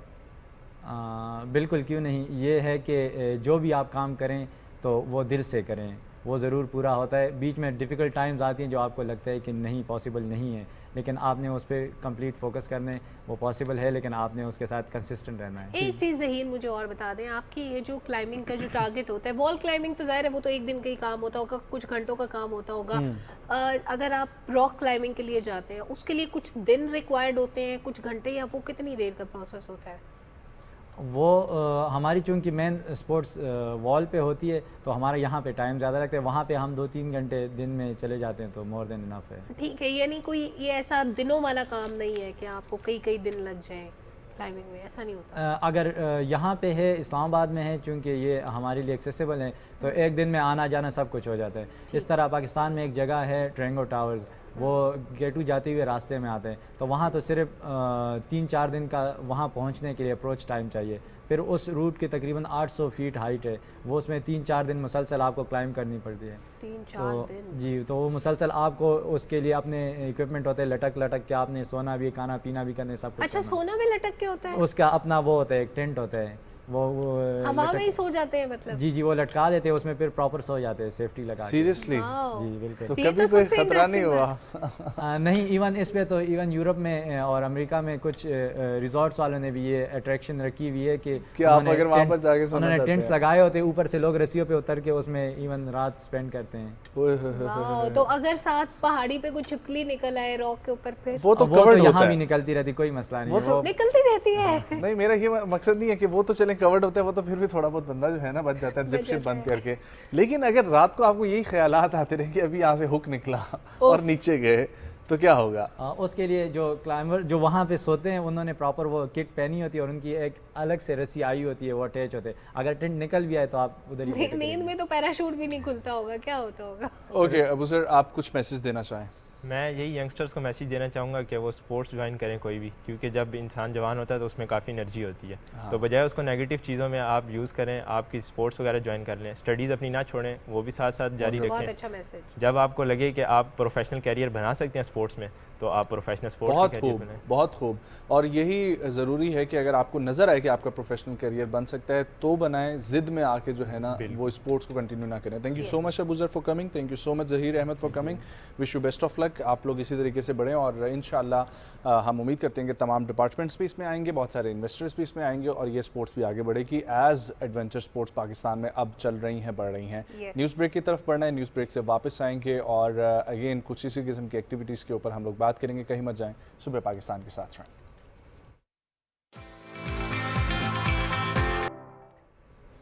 वेलकम बैक नाजरीन। सियाने लोग कहते हैं कि सेहतमंद रहने के लिए, अच्छी ज़िंदगी गुजारने के लिए बहुत ज़रूरी है कि एक्सरसाइज करें। उसके लिए तमाम लोग जिम जाते हैं जो चाहते हैं कि वो फिट रहें, लेकिन सिर्फ जिम जाना काफ़ी नहीं होता। बहुत सारी स्पोर्ट्स एक्टिविटीज़ ऐसी होती हैं जैसे क्रिकेट, बैडमिंटन, टेबल टेनिस, जो आप खेलते हैं तो आप वैसे ही फिट रहते हैं। आपको समटाइम्स एक्सरसाइज की ज़रूरत भी कम पड़ती है क्योंकि ज़ाहिर आपकी ये भी एक फ़िज़िकल एक्सरसाइज होती है। फिर इस सब के साथ साथ हेल्दी खाना हो तो वो भी आप चाहते हैं कि आप जहाँ पे एक्सरसाइज करें, जहाँ पे एक्सर्शन हो रही है, वहीं आपको थकने के बाद अच्छा खाना मिल जाए तो आप सुकून से खा लें। लेकिन वो खाना हेल्दी होना चाहिए, अकॉर्डिंग टू स्टैंडर्ड्स होना चाहिए और आपके फिटनेस क्राइटेरिया को भी मीट करता हो। तो ये सारी चीज़ें कुछ ऐसी जगह मौजूद है जहाँ पे मौजूद होती हैं।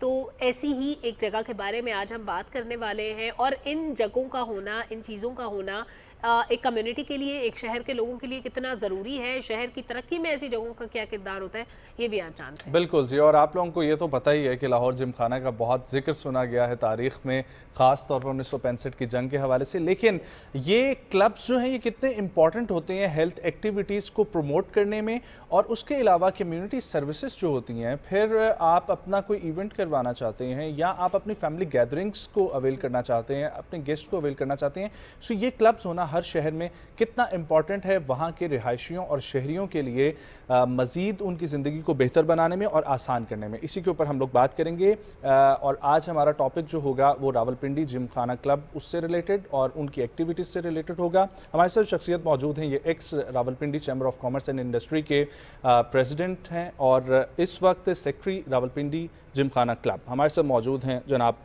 चौधरी नदीम रऊफ साहब। अस्सलाम वालेकुम सर। जी वालेकुम सलाम। Good morning, thank you for coming. खैरियत से आप? फॉर योर इनविटेशन जी, थैंक यू वेरी मच।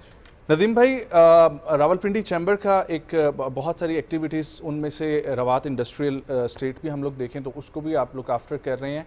तो ये जिम खाना का जो ये आइडिया था, आप अभी ऑफ एयर बता रहे थे, काफ़ी अर्से से अबंडेंट पड़ा हुआ था लेकिन स्पेस मौजूद थी, तो इसको शुरू करने का मकसद क्या है? रावलपिंडी में और भी सर्विसेज दे रहे हैं क्लब्स, और भी मौजूद हैं। First of all thank you very much for inviting me here PTV, और ख़ास तौर पे आप लोग basically Rawalpindi chamber of commerce and industry is one of the, जिस तरह आप जानते हैं कि is one of the happening chambers of Pakistan and third largest chamber. तो पिंडी शहर में बहुत सारी एक्टिविटीज़ को, जहाँ बिजनेस एक्टिविटीज़ हैं, उसके अलावा रिक्रिएशनल एक्टिविटीज़ को भी हम मॉनिटर कर रहे होते हैं। बेसिकली रावलपिंडी जिम खाना क्लब इस्टेब्लिश्ड इन 2009। ये पुराना कमिश्नर हाउस था जिसको कि कन्वर्ट किया गया। अराउंड 56 कनाल की इसकी जगह है जहाँ पे ये हार्ट ऑफ द सिटी, बिल्कुल ये फातिमा जिन्ना यूनिवर्सिटी के सामने। तो ये उस तकरीबन 15 साल आप समझ लें कि ये बिल्कुल इसमें कोई ज़्यादा एक्टिविटीज़ नहीं हुई। मेंबरशिप हमने डेफिनेटली इसकी स्टार्ट की, बट ये कि जिस तरह एक क्लब को होना चाहिए उस तरह ये नहीं था। ठीक है। जिस तरह आपने अपने इंट्रोडक्शन में भी बताया कि जी इसकी क्या अहमियत होती है क्लब्स की एक शहर में और उसकी बिल्डअप में। तो आप देख लें, we are sitting in Islamabad, जो इस्लामाबाद क्लब है वहाँ पे एक सोशल गैदरिंग्स होती हैं, आपकी सोशल कनेक्टिविटी होती है। जहाँ पे आपने बात की कि जी स्पोर्ट्स एक्टिविटीज़ की, मेरा ख्याल है एक जो सबसे इम्पॉर्टेंट एलिमेंट और सबसे इम्पॉर्टेंट फैक्टर है वो है सोशल कनेक्टिविटी एंड नेटवर्किंग। वो ये एक ऐसा प्लेटफॉर्म होता है जहाँ पे लोग आते हैं, बैठते हैं, आप मतलब फैमिली के साथ इंटरेक्ट करते हैं और एक अच्छी कनेक्टिविटी बनती है। मतलब मैं अगर मिसाल दूँ, आपने लाहौर जिम खाना की मिसाल दी जो कि इस्टेब्लिश हुआ था 1941 या 42 में। इससे भी हम अगर पीछे चले जाएं, Chenab club Faisalabad which is established in 1910। और आप अगर इन रियल सेंस में अगर बात करूं, इस वक्त जो फैसलाबाद जिस स्टेज पे खड़ा है, जो इंडस्ट्रियलाइजेशन हुई है, इसमें चनाब क्लब का बहुत बड़ा अमल दखल है। क्योंकि जो बड़े बिजनेसमैन थे वो वहाँ पे आए थे, बैठते थे, आपके जेवीज होते थे, जॉइंट वेंचर्स होते थे, बिजनेस डिस्कशंस होती थी। तो इससे आप अंदाज़ा लगाएं कि हम बेसिकली हमारे यहाँ हमारे मुल्क में ये क्लब्स की जो थी ना डेफिनेशन बड़े एक टैबो सा बना हुआ है और बड़ी डिफरेंट किस्म की है। हालांकि ये जो आपकी शहर की एक कनेक्टिविटी में, शहर की बेहतरी में और शहर को डेवलप करने में ये क्लब्स की पूरी दुनिया में बड़ी इंपॉर्टेंस है। लोग ये समझते हैं कि सोशल नेटवर्किंग के लिए किसी चाय की जगह पे जाके बैठ जाएंगे, नेटवर्किंग हो जाएगी, गपशप हो जाएगी दोस्तों से या किसी भी जानने वाले से। लेकिन जहाँ पे इन क्लब्स की बात आती है, मैं चाहती हूँ कि जो लोग आपको देख रहे हैं उनके लिए थोड़ा सा इसको मजीद एलैबोरेट और डिफाइन करें कि नेटवर्किंग के लिए ऐसी जगह का होना क्यों ज़रूरी है जहाँ पे स्पोर्ट्स एक्टिविटीज़ भी हो, जहाँ पे एक्सरसाइज भी हो, जहाँ पे हेल्थ से रिलेटेड दीगर चीज़ें भी हों। देखिए जी, आजकल के दौर में जिस किस्म के हम टेंशन से गुजर रहे हैं, अपनी डेली लाइफ जो रूटीन इतनी ज़्यादा हमारी हैक्टिक हो गई है, हमारे लिए टाइम निकालना या हमें वेंट आउट होने के लिए कोई जगह नहीं मिलती। तो उसके लिए ये जो क्लब्स हैं ये बड़ा इम्पॉर्टेंट आपका किरदार अदा करते हैं कि आप शाम को लेजर टाइम के लिए वहाँ पे आ रहे हैं, बैठ रहे हैं, स्पोर्ट्स एक्टिविटीज़ को अवेल कर रहे हैं। फिर उसमें जब आप आके बैठते हैं और आपके साथ जो बाकी लोग आके जब वहाँ पे बैठ के डिस्कशंस करते हैं, तो उन्हीं डिस्कशंस के थ्रू आपके चीज़ें निकलती हैं। क्योंकि क्लब्स में बेसिकली ये होता है कि आपका एक ख़ास तौर पर जो बिज़नेस कम्युनिटी है वो काफ़ी ज़्यादा इसमें पार्टिसिपेट करती है या उसके मेंबर्स बनते हैं या आपके जो गवर्नमेंट ऑफिशियल्स हैं वो इस लेवल पे आके जब आपकी डिस्कशंस होती हैं, जब बातें होती हैं, तो डेफिनेटली उसमें से कोई ना कोई बिजनेस रिलेटेड चीज़ें निकलती हैं और डेवलपमेंट कि जो आपकी जो ब्यूरोक्रेसी है और जो आपकी बिजनेस कम्युनिटी है, जब वो वहाँ पे आके इकट्ठी बैठेगी तो वो बेहतरी ही होगी। वो शहर की बेहतरी के लिए बात करेंगे या कोई ना कोई उसमें से एलिमेंट निकालेंगे। और जहाँ पे आपने बात की कि जी किसी कैफे में जाके बैठ के, that is for the limited period of time. आप जब मेंबरशिप लेते हैं तो इसको लाइफ टाइम मेंबरशिप होती है और खाली आपकी नहीं होती, आपकी पूरी फैमिली की होती है। जब आप अपनी मिसेस के साथ, बच्चों के साथ मूव कर रहे हैं और फिर वही वाली बात है कि आप बाकी लोगों के साथ आप मिलते हैं, कनेक्टिविटी क्रिएट होती है और एक डिफरेंट किस्म का आप लेवल पे मूव कर रहे होते हैं और रिलेशनशिप क्रिएट होता है। तो उसके साथ फिर आपकी जो सोशल नेटवर्किंग है, जो आपकी कनेक्टिविटी है, वो बड़े डिफरेंट लेवल पर चली जाती है। Obviously family to family interaction भी बहुत ज़्यादा जो है ना वो इस तरीके से होता है। जी प्लीज़। इसमें जिस तरह मैं आपको हिस्ट्री थोड़ा सा पहले बता रहा था इसकी जिम खाना रावलपिंडी की, कि 2008-9 में ये स्टार्ट हुआ, बट समहाउ वो इतना हम उसको बहुत लिमिटेड हद तक चला सके, एक रेस्टोरेंट और एक स्पोर्ट्स कॉम्प्लेक्स छोटा सा। But we are very much fortunate enough to have commissioner Rawalpindi like Liaquat Ali Chatta sahab, जो कि पाकिस्तान में ही is considered to be one of the masters of gymkhanas, क्योंकि वो उनकी तकरीबन चार्ज लिया जनवरी एंड फरवरी में एज अ कमिश्नर रावलपिंडी, और जो कमिश्नर होता है वो हमारा चेयरमैन भी होता है जिम खाना का। तो उन्होंने आके, क्योंकि उनका 5वां क्लब था, इससे पहले वो गुजरात जिम खाना बना चुके हैं, सरगोदा जिम खाना बना चुके हैं, DI खान जिम खाना बना चुके हैं, तो इट्स हिज 5th क्लब। तो उन्होंने मतलब हेड ऑन पहले दिन से ही इस पर काम शुरू कर दिया कि जी ये कम्युनिटी वर्क है जो कि मुझे करना है। बल्कि वो तो ये कहते हैं कि जी ये एक इबादत के तौर पे आप करें कि आप जो ये चीज़ डेवलप कर रहे हैं, इससे अब एक चीज़ जब डेवलप हो जाएगी तो कम्युनिटी को और शहर को कितना एडवांटेज होगा ये आपको आने वाले वक्तों में पता लगेगा। तो इसकी अहमियत जो सी है इन रियल सेंस वो बहुत ज़्यादा है। अगर हम इसको उस नज़रिए से देखें कि यार इसमें आप एक हेल्दी एक्टिविटी जनरेट कर रहे हैं, स्पोर्ट्स की, कनेक्टिविटी की, डिस्कशन की। ठीक है।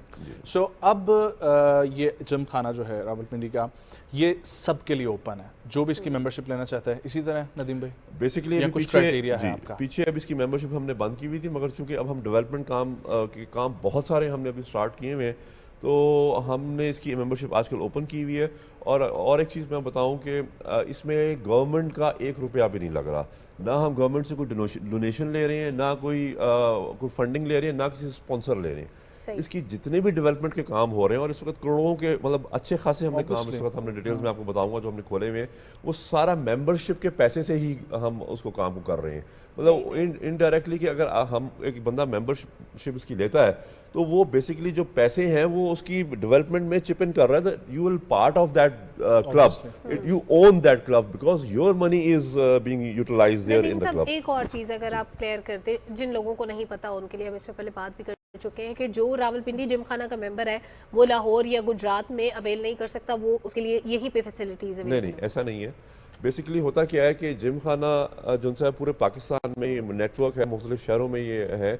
हमारे जहन में जब भी बात करें तो लाहौर जिम खाना आता है, हालांकि ऐसी बात नहीं है, हर शहर में जिम खाना बना हुआ है, कुछ छोटे हैं कुछ बड़े हैं।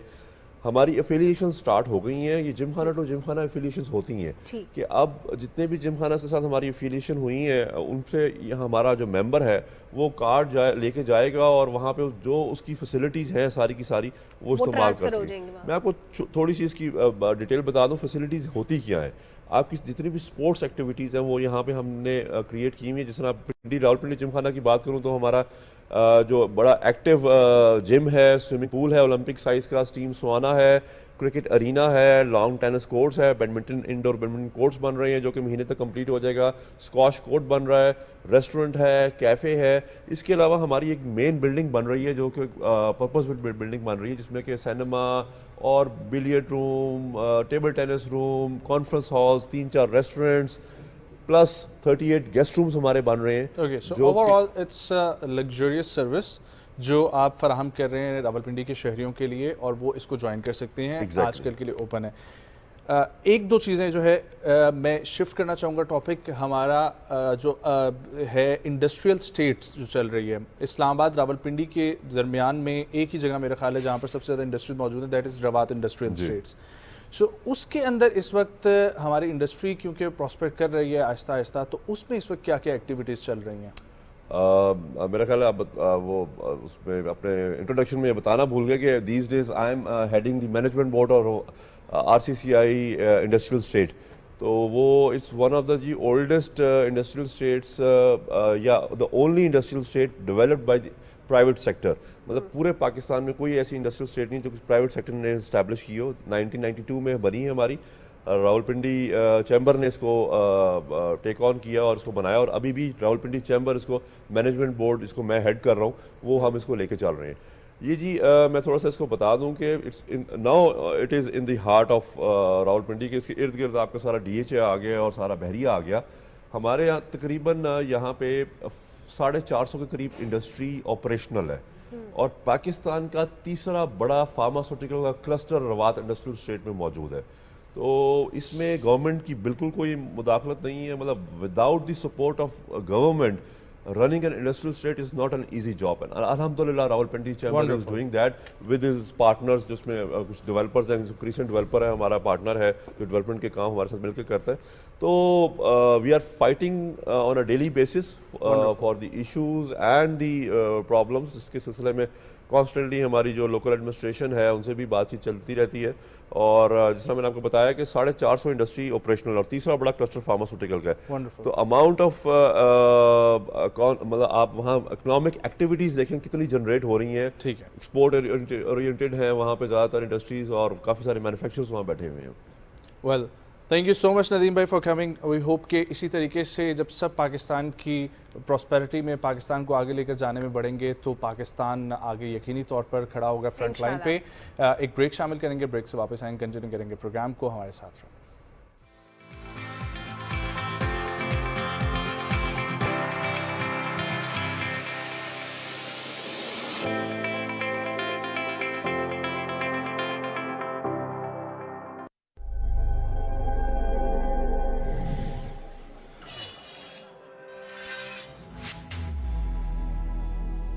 बिजली बचाना भी बिजली बनाने से कम नहीं है।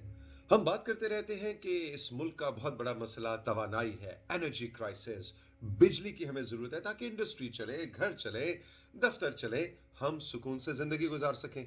लेकिन हम कम ही सोचते हैं कि बिजली बनाने की जिम्मेदारी के साथ साथ बिजली बचाने में हम छोटा सा कंट्रीब्यूट कर सकते हैं।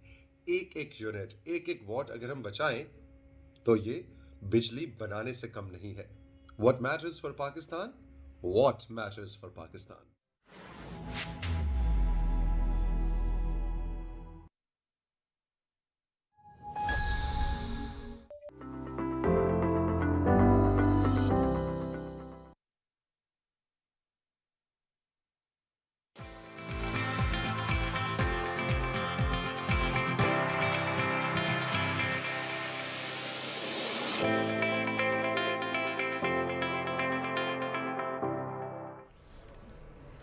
वेलकम बैक नाजरीन। हमारी नौजवान नस्ल हमारा मुस्तकबिल, नौजवानों का किरदार मुल्क की तरक्की में, इस पे हम हमेशा बात करने की कोशिश करते हैं और कोशिश करते हैं कि हमारी यूथ को किस तरह चैनलाइज किया जाए, किस तरह उनके पोटेंशियल को टैप किया जाए और किस तरह उनकी सलाहियतों से इस्तेफादा किया जाए, इस पे बात करें।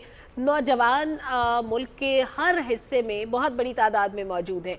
उनको कहाँ इंगेज रखना है, उनको कहाँ पे इस्तेमाल में लाना है, उनकी सलाहियतों से कैसे फ़ायदा उठाना है।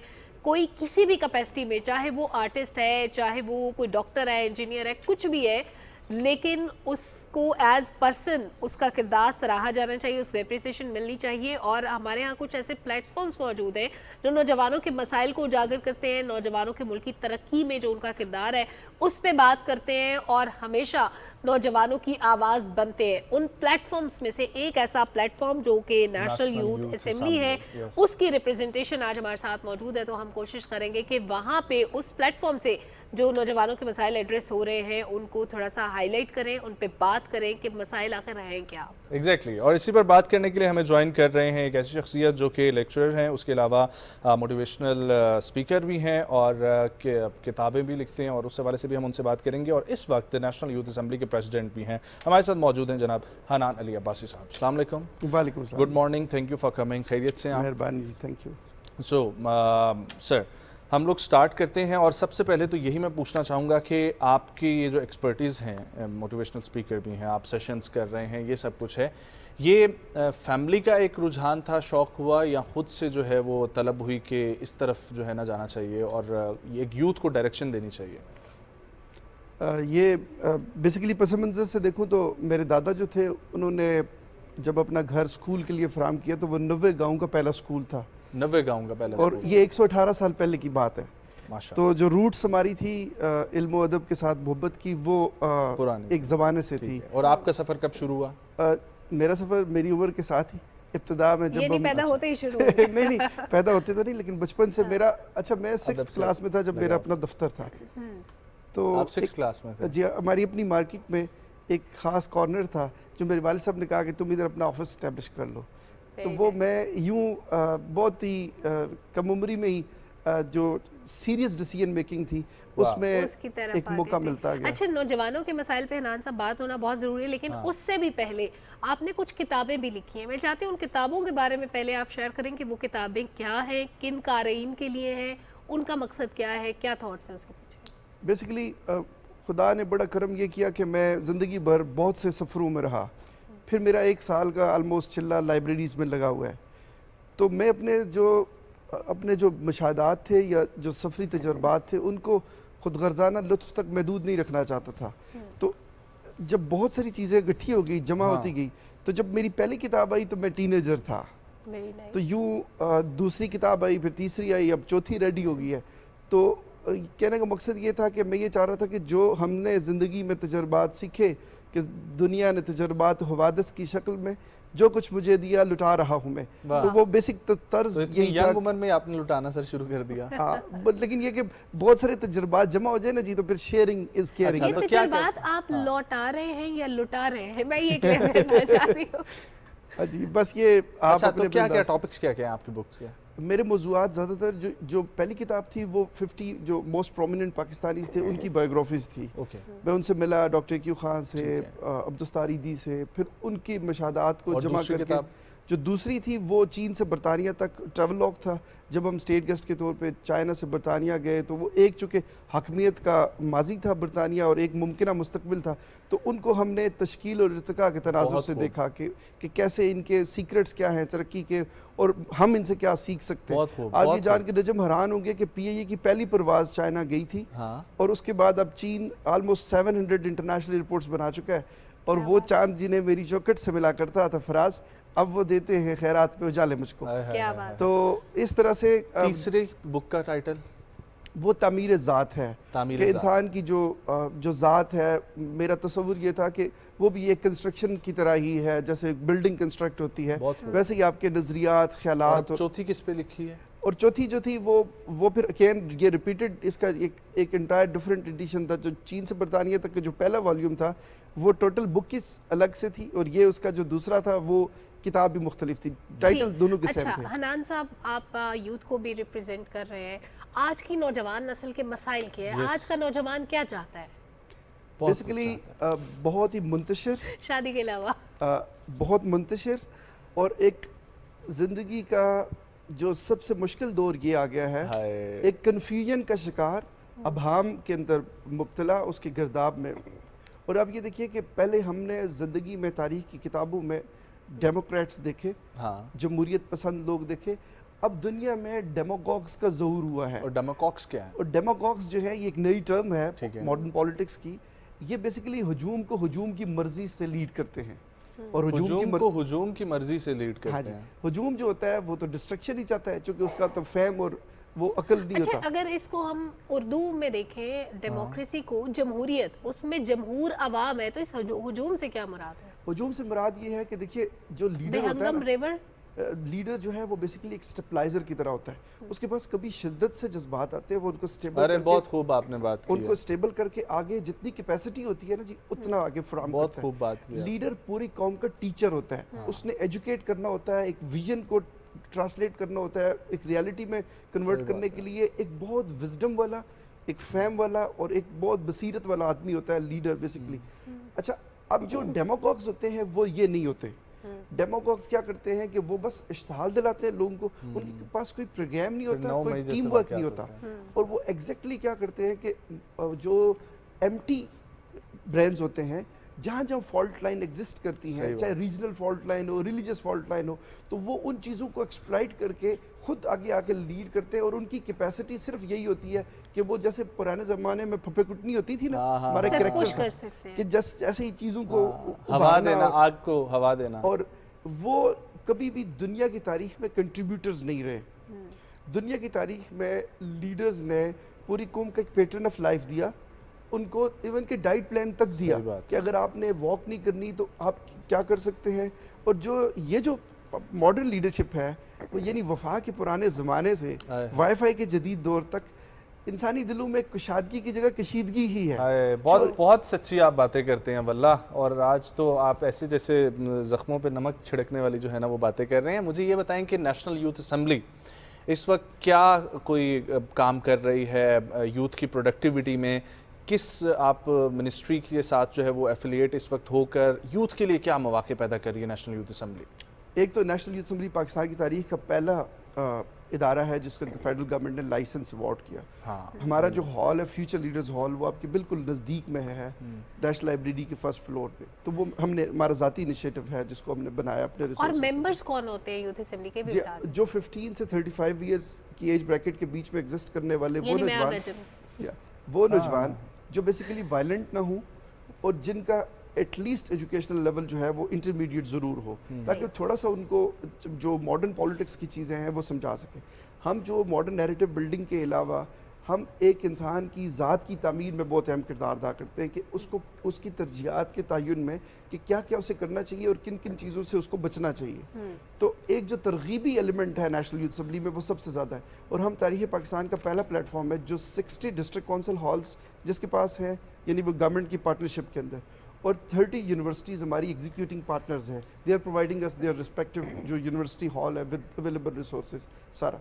अच्छा, इस वक्त तक हमारे जो वस्तगान है वो 50,000 से ज़्यादा नौजवान हैं, जिसमें पार्लियामेंटेरियंस भी निकले हैं, CSS के ऑफिसर्स भी निकले हैं। तो हम बेसिकली जो एक इंटेलेक्चुअल इंटेलिजेंसिया है जो यंग लोगों की, उनको उनकी जज्बात की अलाइनमेंट का एक इदारा है और उनकी नेटवर्किंग ताकि बेहतर हो सके, वो आपस में मिल के बात कर सके। और दुनिया में जो नजम क़यादत की तस्वुर है ना, वो आप देखिए जो चाइना में जब आप मिनिस्टर बनती हैं या बनते हैं तो आपको 6 मंथ का एसेंशियल कोर्स करना पड़ता है जो एग्जीक्यूटिव लीडरशिप एकेडमी है और कम्युनिस्ट पार्टी लीडरशिप स्कूल है।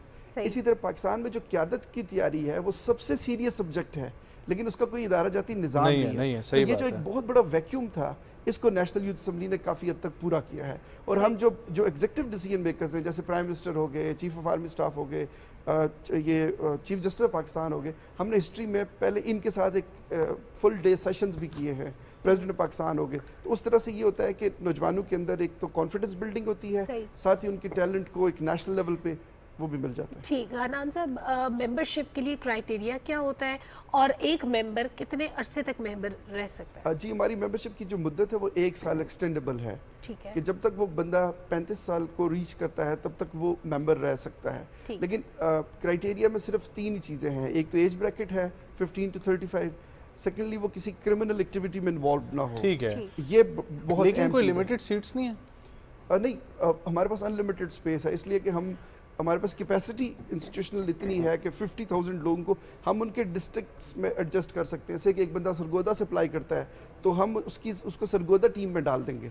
और उसके लिए कोई इंसेंटिव्स भी होते हैं एक मेंबर के लिए? एग्जैक्टली, हमारा अपना लिटरेचर है। उसके अलावा वो डिस्ट्रिक्ट काउंसिल हॉल्स में एक मॉक पार्लियामेंट्री एक्सरसाइज होती है जो बड़ी दिलचस्प होती है। मैं आपको दावत भी दूंगा कि आप कभी आएँ। उसमें ये होता है कि 2 पार्टी सिस्टम बनता है और एक मॉक पार्लियामेंट बनती है। उस मॉक पार्लियामेंट के अंदर एक बंदा जो है वो लीडर ऑफ द हाउस होता है, अपोजिशन बनती है और फिर वो एक सारी इलामती जो एक असम्बली है वो कंडक्ट होती है। फिर हम वो इलामती कानून साजी करते हैं और वो बहुत ज़्यादा काबिल अमल होती है। उसको फिर मुतल्लिका अच्छा, यूथ के लिए लॉज बनाने के लिए क्या आप लोग कोई मुसवदा ऐसा तैयार करते हैं जो गवर्नमेंट तक पहुंचाया हो कि इस पे काम होना चाहिए? कोई ऐसा इशू? हर सेशन में हमारे रिकमेंडेशंस, रेजोल्यूशंस और बिल्स का एक पूरा ड्राफ्ट बनता है। वो फिर हम जो रेलिवेंट इंस्टीट्यूशंस हैं उनको हम पोस्ट भी करते हैं। और इसके अलावा जो लोकल गवर्नमेंट ऑर्डिनेंस में यूथ काउंसलर्स था वो हमारा नेशनल यूथ असम्बली का कॉन्सेप्ट था।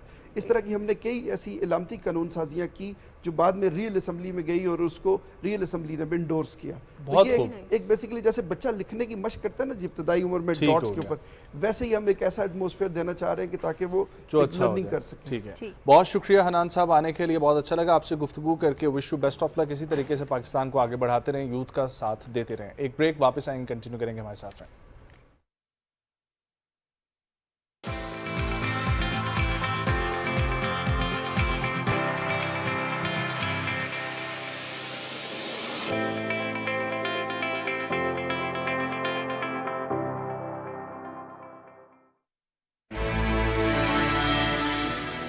पहली किरण के साथ पाकिस्तानियों के नाम आगाही का एक पैगाम। मुल्क के नामवर सहाफियों और कॉलम निगारों की बेहतरीन टीम, जिनका काम खबर को सही जाविये से परखना और बेहतरीन अंदाज में कारीन को आगाह करना है, ताकि कारीन करें हर नई सुबह का आगाज। पाकिस्तान के बेहतरीन उर्दू अखबार रोजनामा नई बात के साथ सियासत, हुकूमत, मईशत, अदालत, खेल, शोबिस, आलमी मंजरनामा, टेक्नोलॉजी और दिलचस्प अजीब खबरों के साथ तमाम बड़े शहरों से बैक वक्त शाया होने वाला पाकिस्तान का मोतबर तरीन अखबार रोजनामा नई बात आज ही अपने अखबार फरोश से तलब करें।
वेलकम बैक नाज़रीन। इमर्जिंग टैलेंट, उभरते हुए गुलकार, ऐसी खूबसूरत आवाज़ के मालिक कि आप सुनते चले जाएंगे। आज लंबी बात नहीं करेंगे, सबसे पहले गाना, उसके बाद बाकी काम। जी, हमारे साथ मौजूद हैं अरीब अजहर को तो दुनिया ने देख लिया, अब पाकिस्तान टेलीविजन सुबह पाकिस्तान इंट्रोड्यूस करवा रहे हैं अरीब अब्बास। अस्सलाम वालेकुम। वालेकुम अस्सलाम। गुड मॉर्निंग, खैरियत से हैं आप अरीब?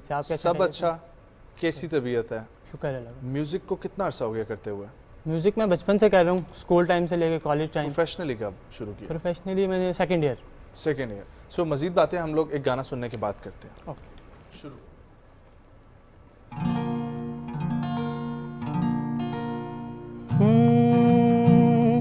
भुल जान सब हम दुनिया दे, जिन्हों प्यार करा जियो नाल होवे,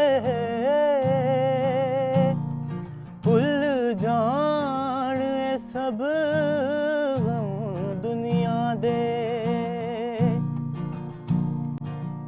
असां वांग मुसाफिर टुर जाना, महफिल रवे सदा बाद तेरी, हुण रब कोलो मौत मैं मंग लेवा, और गमा तो होवे आजाद मेरी, आह एक दो अथरू सुट लईए, जिथे तेनू जे मेरा ख्याल होवे,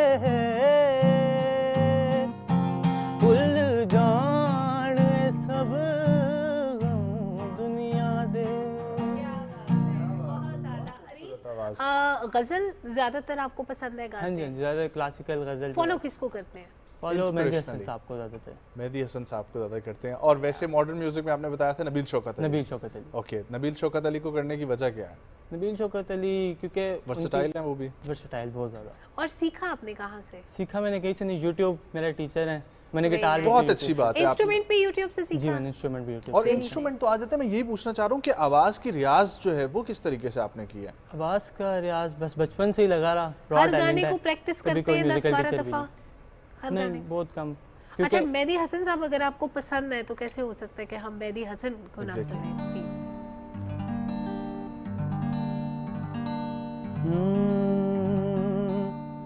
रफ्ता रफ्ता वो मेरी हस्ती का सामा हो गए, रफ्ता रफ्ता वो मेरी हस्ती का सामा हो गए। पहले जा फिर जाने जा, फिर जाने जाना हो गए, रफ्ता रफ्ता वो मेरी हस्ती का सामा हो गए।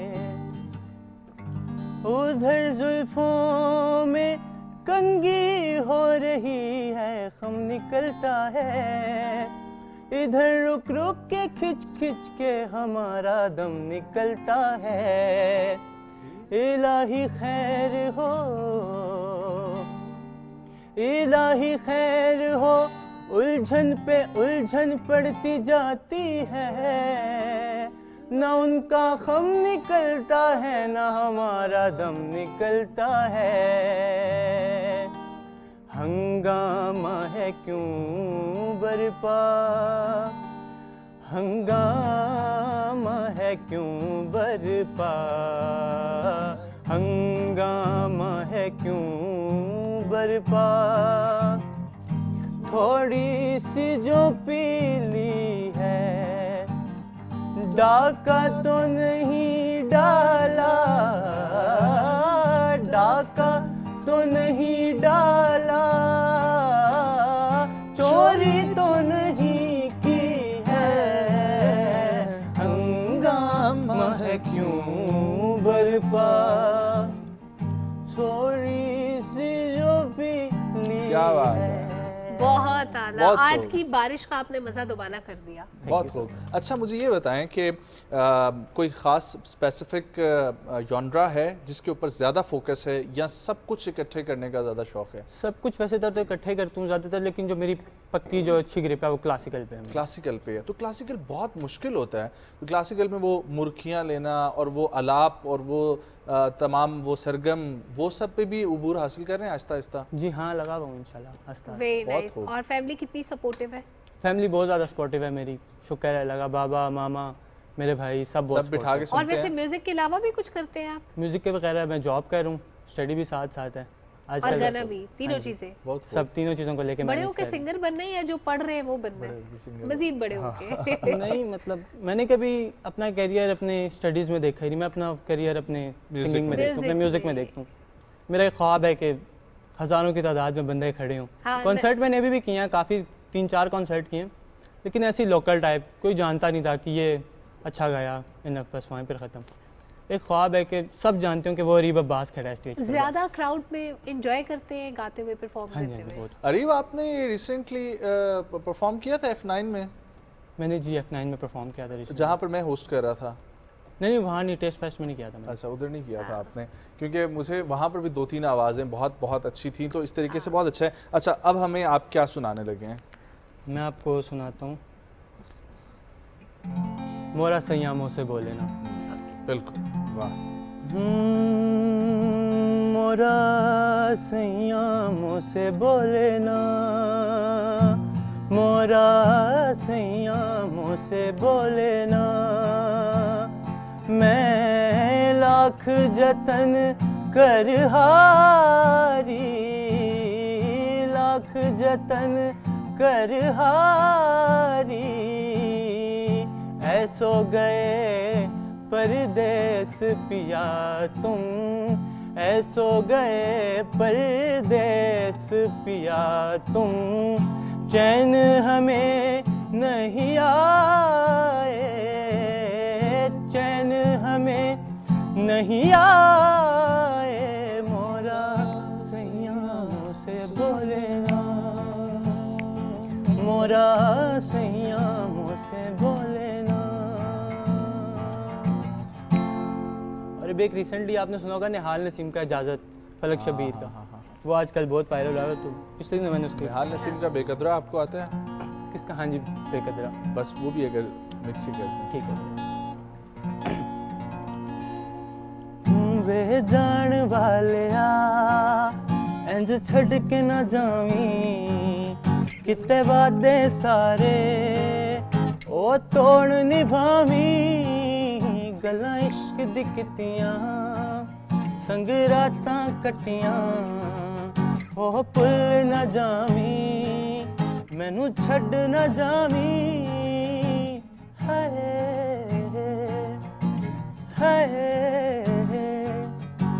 हाय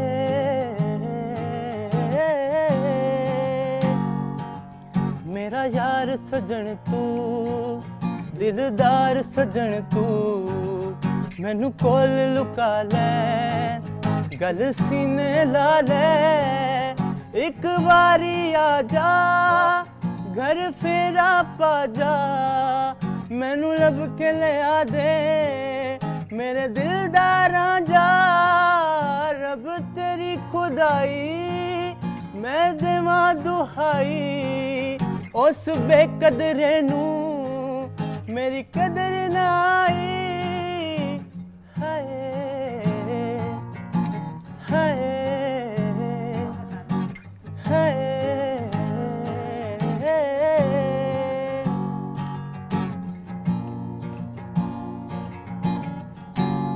क्या बात है। अरीब, कभी दोस्त आपको पकड़ के बिठा लेते हैं कि चलो भाई शुरू हो जाओ? हाँ अक्सर ऐसा होता है। वैसे मेरा फ्रेंड सर्कल बहुत कहानी सुनो की फरमाइश आई है। कहानी सुनो। पीसीआर से, और पीसीआर से फरमाइश आने का मतलब जो है बस फुलफिल फरमाइश। दीवाना हुआ मस्ताना हुआ तेरी चाहत में कितना फसाना हुआ तेरे आने की खुशबू तेरे जाने का मंजर तुझे मिलना पड़ेगा वो जमाना हुआ सदाएं सुनो दफाएं सुनो मुझे प्यार हुआ था इकरार हुआ था मुझे प्यार हुआ था इकरार हुआ था है तमन्ना हमें तुम्हें दुल्हन बनाए तेरे हाथों में मेहंदी अपने नाम की सजाए तेरी ले ले बलाए तेरे सदके उतारे है तमन्ना हमें तुम्हें अपना बनाए। Very nice. अच्छा, तो अरीब, हम क्या बात कर रहे थे कि आपको दोस्त रिश्तेदार बहन भाई घेर के बैठ जाते हैं कि चलो भाई शुरू हो जाओ। रिश्तेदारों में अक्सर कोई गैदरिंग हुई है तो अरीब गाना गाएगा अरीब गाना गाएगा। ओके, सो जैमिंग सेशंस भी हो रहे हैं? जैमिंग सेशंस बहुत कम मेरे, बहुत ज़्यादा, क्योंकि टाइम ही नहीं मिलता। ऑफिस से स्टडी के बाद इसको जो वही होता है कि एक रूम में बंद होकर अपना कवर किया और इंस्टा पर अपलोड कर दिया। डेली आपने में से रियाज का कोई टाइम रखा हुआ है? किस टाइम पे आप रियाज सिर्फ का नहीं, कि रात का टाइम होता है, फ्री हो तो कर लिया। घर वाले सो जाते हैं या उस वक्त गाते हैं? हाँ, होती रहती है, थोड़ी बहुत बेइज्जती चलती रहती है। वो नॉर्मल है और वो होती रहनी चाहिए। ओके, सो मुझे ये बताएं कि म्यूज़िक में आगे नीश मज़ीद होने के लिए कोई उस्ताद आप देख रहे हैं या यही है कि बस खुद ही करूँगा सब? नहीं, इंशाल्लाह उस्ताद के देखें आप। बच्चा है ना, बच्चे को किताबें देते हैं कि टीचर हो कैसे पढ़ेगा वो। नहीं, अब आवाज़ तो दे दी अल्लाह ने, लेकिन इसके लिए अब गाइड तो चाहिए। इंशाल्लाह कोई अच्छा स्टार्ट ढूंढ लूँगा। ठीक है। और इंस्ट्रूमेंट सिर्फ गिटार ही है? इंस्ट्रूमेंट गिटार है। और अब क्लासिकल में तो यार हारमोनियम का भी हाँ, इंशाल्लाह शिफ्ट करना है मैंने, हारमोनियम पे शिफ्ट करना है, क्योंकि आपकी आवाज़ भी ऐसी है कि हारमोनियम आपको जो है ना सपोर्ट करेगा बड़ा अच्छा। अच्छा, मैं चाहती हूँ कि अब आप कोई बहुत अच्छा शानदार किस्म का गाना सोच लें और हम लोग और व्यूअर्स के लिए मैसेज दे दें। हम इजाज़त लेते हैं और फिर आपके गाने से हम क्लोज करेंगे आज के प्रोग्राम। ठीक है, कोई मैसेज आपके देखने वालों को? मैं अपने देखने वालों को ये मैसेज करूंगा कि सबसे पहले तो मुझे इंस्टाग्राम पर आप फॉलो करें, अरीब अब्बास 5, अरीब अब्बास 5 सबसे important. Nice, wonderful, good message, बहुत अच्छा मैसेज। गाना सोच लें अब आप। वेल, मुझे सलमा को, सुबह पाकिस्तान की पूरी टीम को दीजिए इजाज़त। इंशाल्लाह आप लोग से मुलाकात होगी कल। बहुत सारा ख्याल रखें और जाते जाते अरीब अब्बास की आवाज़ जो है ना वो भी सुनते जाएं और लुत्फ उठाते जाएं जी। लाया लाया मैं तेरे नाल ढोलना वे, लाया लाया मैं तेरे नाल ढोलना, एक दिन सी रहा मेरे कोलड़ा वे, मैं लुटी गई ढोलना वे, मैं लुटी गई। लाया लाया